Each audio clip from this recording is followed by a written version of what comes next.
केवल हिंदुओं के त्योहारों पर क्यों? सबका परीक्षण ऐसा करो, देशकाल परिस्थिति के अनुसार बदलो। कर्मकांड कोई ध्रुव रेखा नहीं, वो बदलते रहता है, इसमें हिंदुओं में मना ही नहीं है। और आप ये कहो कि पर्यावरण के लिए खतरा है और हिंदुओं में सुधार की परंपरा है, तो इसका विचार करना चाहिए, तो लोग मानेंगे ना। पटाखा शताब्दियों से नहीं, हजारों साल से चलते आ रहे हैं और सब लोग खुशी मनाते रहे, पूरा देश खुशी मनाएगा।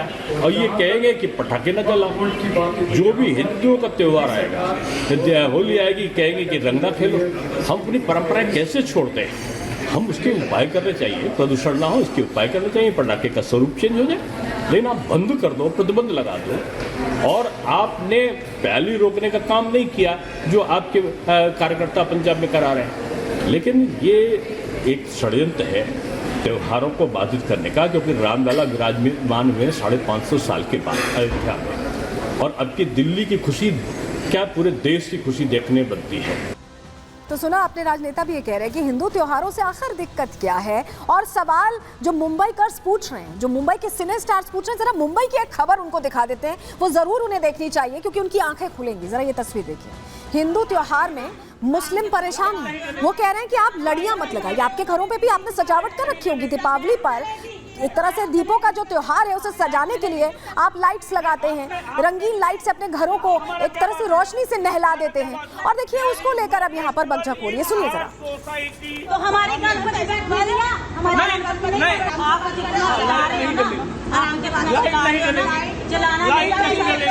नहीं चलेगी।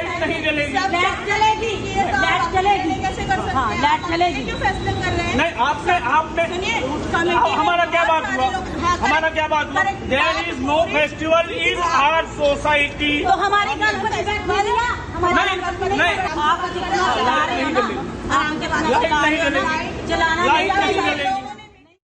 सुना आपने, ऐसा लग रहा है कि दिवाली की रोशनी से एलर्जी सी हो गई है कि हमारी सोसाइटी में फेस्टिवल मनाया नहीं जा रहा है, इसलिए आप रोशनी नहीं लगा सकते अपने घर में। अब कोई हमें ये बताएगा कि हमें अपने घर में दीपावली के दिन दीपों को जलाना है या नहीं? ये सवाल बना हुआ है और ये तस्वीर प्रश्न करती है, बहुत गंभीर प्रश्न करती है। नवी मुंबई की ये तलोजा सेक्टर 9 में ये विवाद हुआ है, जो हमने आपको अभी वीडियो दिखाया। पंचानंद सोसाइटी में हिंदू मुस्लिम यहाँ पर भिड़ गए। हिंदू कह रहे थे कि हमें त्योहार मनाना है, मुस्लिम कह रहे थे कि हमारी सोसाइटी में इजाजत ही नहीं है। दीपावली की रोशनी से मुस्लिमों को दिक्कत होने लगी। जो सौहार्द का वातावरण रहता है त्योहारों पर, हम त्योहार साथ में मनाते हैं, हर धर्म के लोग रहते हैं, वो जैसे लग रहा है गायब होता जा रहा है। देर रात महिलाओं को धमका कैसे रहे थे, आपने देखा ना वीडियो में। बकरीद का बदला ये मुसलमान ले रहे थे, क्योंकि बकरीद के दौरान बकरा काटने से रोका गया था, घर के अंदर बकरा काट रहे थे तो रोका गया था, और उसको लेकर अब ये बदला ले रहे हैं कि आप लाइट नहीं लगा सकते।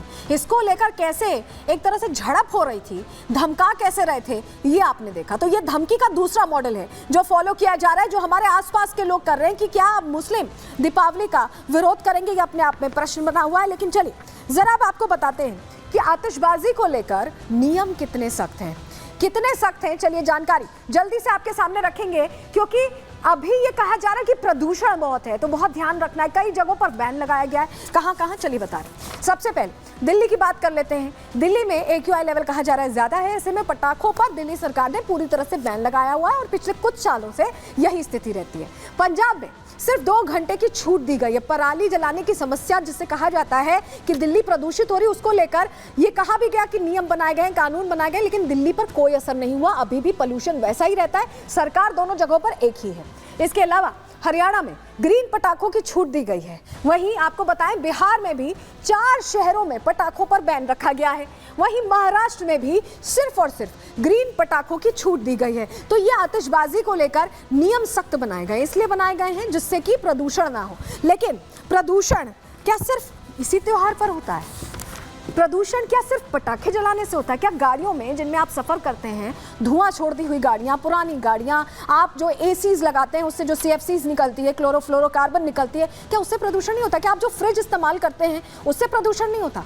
प्रश्न इसीलिए ज्यादा बड़ा हो जाता है क्योंकि आप पौधारोपण तो करते नहीं है, लेकिन आप प्रदूषण को लेकर ये जरूर कहते हैं कि पटाखे मत चलाइए। चलिए जरा आपको बताते हैं, ये जो आपको हम AQI दिखा रहे हैं ये आपकी आंखें खोलने के लिए दिखा रहे हैं। लाहौर पाकिस्तान के AQI है। ये 2 दिन पुरानी रीडिंग है जिसमें 700 AQI बताया गया और सबसे ज्यादा पोल्यूटेड, ग्लोबली पोल्यूटेड शहर पाकिस्तान का लाहौर बताया जा रहा है। अब जरा ये बताइए, पाकिस्तान में क्या दीपावली मनते आपने देखी है? क्या वहां पटाखे फोड़े जा रहे हैं जो AQI 700 पहुंच चुका है? और दिल्ली में 300 AQI है और कहा जा रहा है कि पटाखे फोड़ेंगे, इस वजह से ऐसा हो रहा है। पटाखे फोड़ने से पोल्यूशन बढ़ जाता है। तो पाकिस्तान में तो मेरे ख्याल में कोई पटाखे फोड़ता नहीं, इतनी आज़ादी नहीं देते हैं वहाँ वो अल्पसंख्यकों को कि वो कुछ कर पाएं।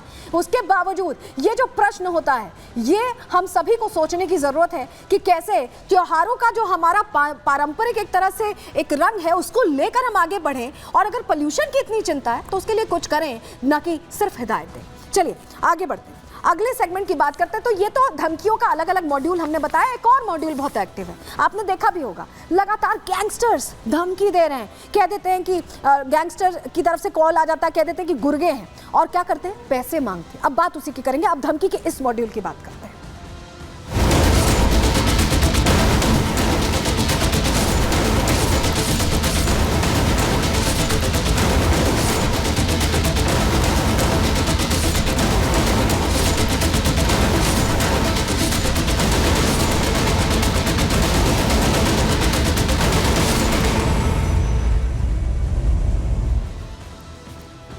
तो सलमान खान को लेकर कहा गया, अभी कुछ दिन पहले कहा गया, लॉरेंस गैंग की तरफ से कॉल आई और ये कह दिया गया कि सीधी धमकी दे रहे हैं, पैसे दे दिए जाएं। और ये कॉल कहाँ आया, ज़ीशान सिद्दीकी के दफ्तर में आया। और जब तह तक जाने की कोशिश की गई तो बड़ा हैरान करने वाला खुलासा हुआ। ऐसा लग रहा है कि कुछ लोग चर्चा में बने रहने के लिए इस तरह की बात कर रहे हैं। वो सोच नहीं रहे हैं कि इसका आफ्टर इफेक्ट क्या हो सकता है। आफ्टर इफेक्ट जेल होता है, जो होता दिखाई भी दे रहा है। लॉरेंस का गुर्गा बन जाते हैं, कह देते हैं कि लॉरेंस का गुर्गा है। भले लॉरेंस को इस बारे में पता ही ना हो, वो जेल में बंद है, लेकिन उसके नाम को इस्तेमाल करके कैसे चर्चा में बने रहने की कोशिश हो रही है या पैसा लेने की कोशिश हो रही है, ये अब हम आपको बताने जा रहे हैं। और ये धमकी का एक अलग मॉड्यूल है, ये अलग मॉड्यूल है जो फॉलो किया जा रहा है। और यहाँ सिने स्टार्स को, राजनेताओं को, अलग अलग लोगों को धमकियां दी जा रही हैं। कैसे ये हो रहा है सब कुछ, चलिए आपको बताते हैं। देखिए, आपको बताएं कि सलमान को लेकर, देखिए सलमान और ज़ीशान सिद्दीकी को धमकी दी गई थी, कॉल आया था, आपको याद होगा। गुरफान नाम का शख्स है जिसकी तस्वीर हमने यहाँ पर लगाई हुई है। गुरफान ने दोनों को जान से मारने की धमकी दी थी। गुरफान की तस्वीर आप देख रहे हैं, बमुश्किल 19-20 साल का लड़का है ये। शुक्रवार शाम को धमकी भरा कॉल आया, थ्रेट कॉल किया गया और ज़ीशान के बांद्रा स्थित जनसंपर्क कार्यालय में अचानक ये कॉल आता है। कॉल रिसीव होता है और फोन पर गुरफान क्या कहता है, डराता है पहले और उसके बाद फिरौती की रकम मांगने लगता है। उसको लग रहा था कि यहाँ पैसों की उगाही वो कर लेगा और इसी प्लान के साथ वो कॉल करता है। धमकी की शिकायत ज़ीशान सिद्दीकी ने पुलिस को की थी। अभी उन्होंने अपने पिताजी को खोया है, इस तरह का कॉल उन्हें डरा रहा था। निर्मल नगर पुलिस थाने में अज्ञात लोगों के खिलाफ केस दर्ज हुआ और जिस तरह से बाबा सिद्दीकी की हत्या हुई है उसके बाद से इस पूरे मामले को लेकर यहाँ पर महाराष्ट्र पुलिस बहुत ज़्यादा सीरियस है। और ऐसे में लगातार नकेल कसने की कोशिश की गई, ट्रैक करने की कोशिश की गई और जब ट्रैक किया गया तो खुलासा हो गया कि दरअसल ये कॉल गुरफान ने किया था। गुरफान को आप यहाँ देखिए और गुरफान खुद को क्या बता रहा था कि वो लॉरेंस का गुर्गा है। ज़रा तस्वीर देखिए, ये गिरफ्त में आ चुका है और गिरफ्त में आया है नोएडा से, नोएडा उत्तर प्रदेश से, जहां महाराष्ट्र और उत्तर प्रदेश पुलिस ने जॉइंट ऑपरेशन एग्जीक्यूट किया है।